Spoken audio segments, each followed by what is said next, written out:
newunya lwaki bulwenzi abankuwa nasobola kubba mbizi ne bankuwa kale enzibye nti era bankutte. Poliisi ewakise ekutte omusajja Luteete Ntege n'ente 7 z'abaddabbye ku batuuze ab'enjawulo enkoowe okubadde n'ennyana.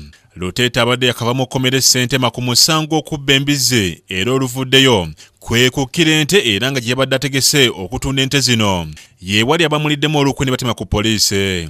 Luteete agamba nti yandibanga alina ebisiraano olw'ensonga nti buli lwabba ye bamukwata so nga si ye mubbi yekka ali mu Wakiso. Agamba nti banne bwe yagenda mu kkomera baasigala babba ebisolo by'abatuuze kyokka nga tebabakwata. Bali bansiba yambali n'akava era nga bababba nga nsiriiyo. Masabanga kinkola ddiitu. Guno mundu gwakubiri gwasooka gwali gwa mbizi abantu ssentemu. Guno gwokubiri bukyangambaawo. Era oba mu bifo byebimu alinga bulwenzi babankwata. Wangi? Alinga bulwenzi babankwata. Nalinzi twala na kibingi. Sente zibadde ogenda okufuna wadde ogenda zikola mungi. Mbadde nja kugula kapoloti. Ozimbe.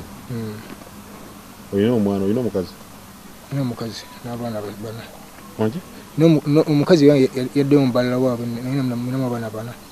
Abatuuze b'enkowo okuli ne nannyini nte bagamba nti obubbi bw'ebisolo bususse mu kitundu kyabwe nga weetaagisa okubaawo ekikolebwa. Ajja mubbi wa Lulango yasooka kubba mbizi ez'abatuuze abatulinaanye ku ssomero ate era kati yakomyewo n'atubba ente 7.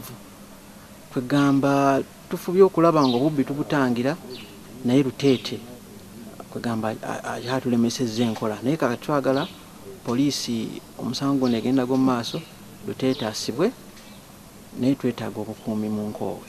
Baali baagala kumuta poliisi n'emutaasa awo ne bamusiba awo kumusiba ne bamuta n'akomawo n'atubba ente 7.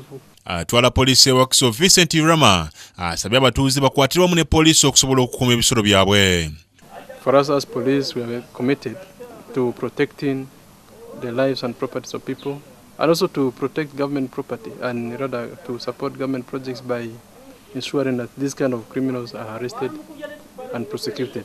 Kurabo Kede TV, Ndika Zala Bwana Patrick Mukasa, mu Wakiso.